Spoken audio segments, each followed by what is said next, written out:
nagpapasalamat ako kay God na narating mo na naman ang iyong kapanganakan. Ay, ano ba?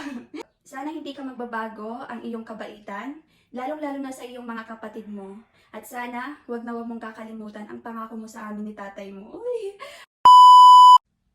Hello mga B, grabe, naiiyak ako. Charot, ayan. Hala, tignan nyo naman kasi yung ano nung mother ko. Ayan, wait lang ha, lagay muna natin dyan yung cellphone. Kasi nga, ano yun na, uy, nakakaano. Kasi yung nanay ko, ayan o, nag-upload siya. Ayan, wait lang, kita nyo ba? Kita nyo? Medyo maliliit kasi yung ginamit niya para dun sa text, kaya hindi masyadong kita. Hala, talaga naman, mother. Naiiyak talaga ako, alam nyo ba, kaninang umaga. Pagkagising ko talaga, eto na po yung nakita ko. Pero mas naunang nakita ko yung ano, yung min-ID ng kapatid ko. Tingnan nyo naman kasi, hala, asan na yun? Wait lang, asan na yun? Where's my brother? Ayan, nag-my day siya, ayan.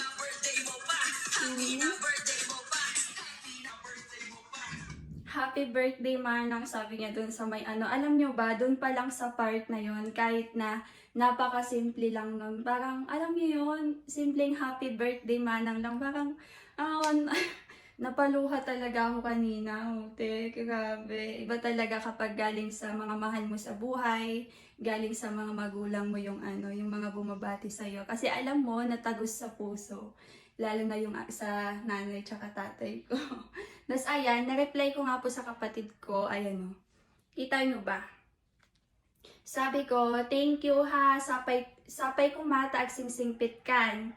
Panunute, manang nakha. Sabi kong ganyan. Tapos ayun, hinart niya. Nakakaano kasi, alam nyo kasi sa amin, syempre ako yung panganay. Pero minsan parang siya yung nagiging panganay, oo. 'Di ba? Kasi maano siya eh, kumbaga daig niya pa yung tatay ko kung maghigpit sa akin. Kumbaga daig niya pa yung tatay ko kung paano magalit or paano maging ano. Basta para ko siyang tatay, oo.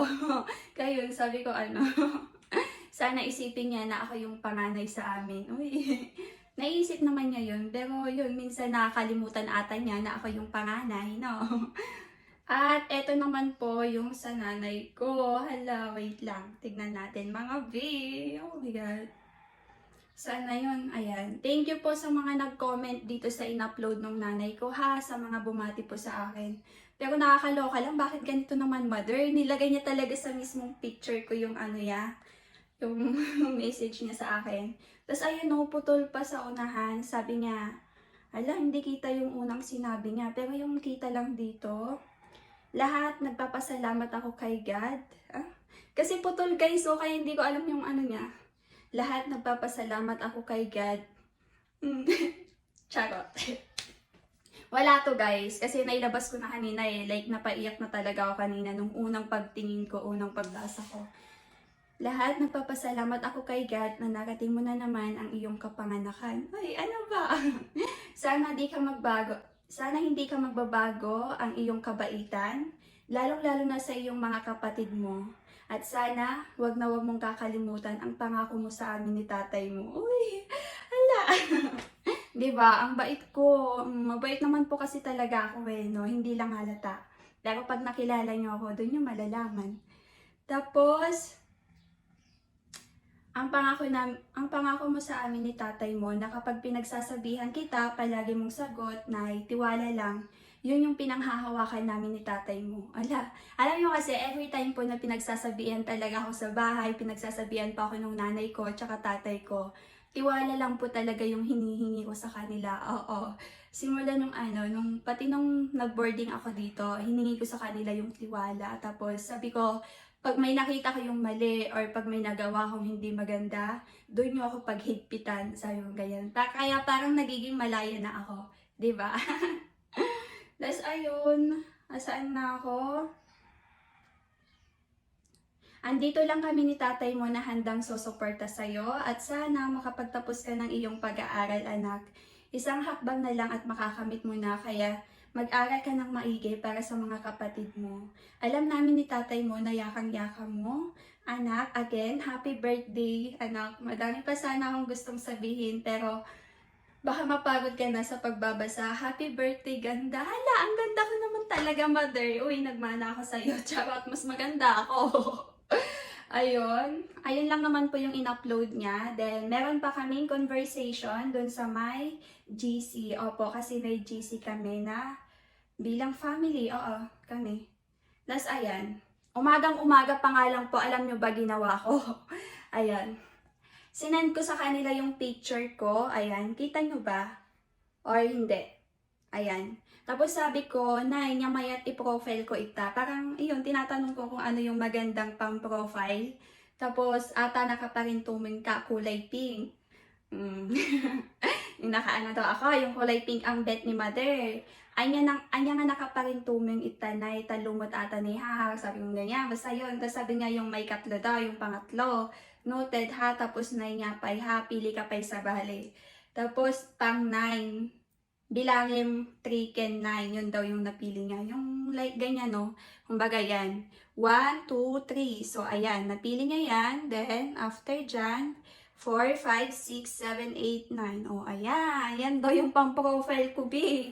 Requested, charot. Wala, pinagpili ko lang yung mother ko kasi ganun naman ako eh. Since dati pa talaga, alam nyo ba, pag mayroon akong pag may gusto akong pang profile, minsan pinapakita ko pa talaga dun sa nanay ko. Oo, pinapaano ko kung okay ba or maganda. Ganun parang hindi kasi sa akin na ako lang yung magde-decide. Uy, akala mo naman kung ano eh, no? Parang profile lang naman. Tas ayun, ayan po yung conversation namin. Tapos pinakalas. Tapos yung pinakalas daw, eto, ayan. Yan, yung bet ni mother, nung nanay ko, guys. Then, ano sabi nung nanay ko? Ayan, when night thank you ha, nakita ko jay post mo dyan ha, konak. Tapos happy birthday na kung ado-ado pa'y ko maitype ko, ngayon baka garot mabanog ka agbasa, ha. Naku naman. Patreat naman dyan sa may magbo-birthday, ado-ado, love, sabi ko naman. Tapos ayun, sabi niya patreat daw, tapos tinanong ko kung ngayon na ba, kasi, or ngayon na ba, or hindi na nila ako ihintayin na kapag andun na lang ako, tsaka na lang kami pero no want you till lumabas, they go, haha, may treat. Siyempre naman, di ba, birthday ko. Tapos sabi nung nanay ko, orayin nakalatan na ako. So ayun, hihintayin na lang daw po nila ako na makauwi dun sa bahay bago kami Sige no Thursday na baka gawid ako na. Thank you anak, makasangit Duwa kami tatay mo, nagaramid. Tindi niya, mahala, talaga naman. Dalawa daw sila ng tatay ko gumawa ng greetings para sa akin. Uy, ala lang yung parang nai-imagine ko. Makasangit ak tupay niya ng basa na idukay lang agloa ak. Kunakmutan atagpay sumot. Saan kami pay sa nakaturog tatagos sa puso ni tatay mo, o diba? Halos hindi na daw sila makatulog kasi nga tagos daw sa puso nila yung inano nila sa akin. Oy, tagos sa puso malalayon mga B. Ayan. So, agandad ka kanayon na kung saan mo baybay ang tabagin when na ikonak. Ken saan mo liplipatan tibilin meta para kanyang aming dagitan ako. Opo. Alam mo na kung ano yung mga limitasyon mo na kung, oo naman, nay, haan ko malipatan, nay, nakamulan. Oo. Nakamulan talaga, like, alam nyo kasi, since bata pa lang po talaga ako, palagi na akong pinagsasabihan ng nanay ko, tsaka tatay ko.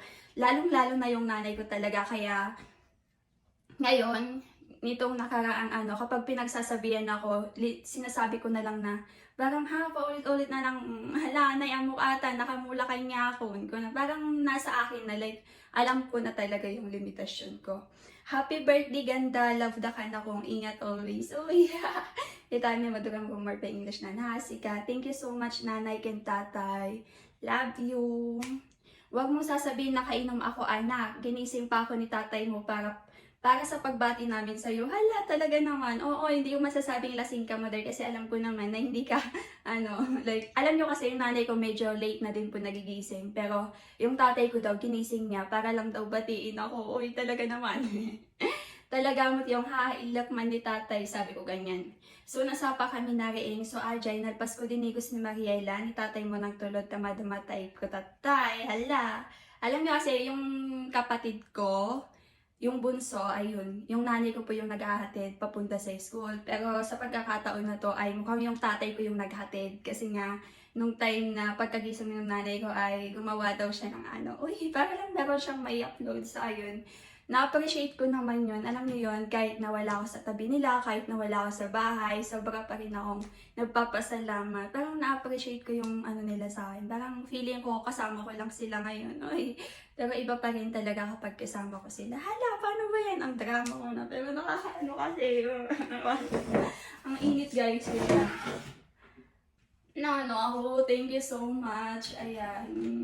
Diba? Grabe. Napakasimpleng ano lang, kumbaga, simpleng mensahe lang yun. Pero para sa akin, parang sobra-sobra na. Kasi iba talaga kapag galing sa mga mahal mo sa buhay, mga magulang mo, ganyan. Tapos alam mo, natagos sa puso. Heart, heart. Ayan. Happy birthday to me. Ayan. Sa lahat po ng mga bumati sa akin ha, thank you so much. At sa mga babati pa lang po dyan, maraming salamat.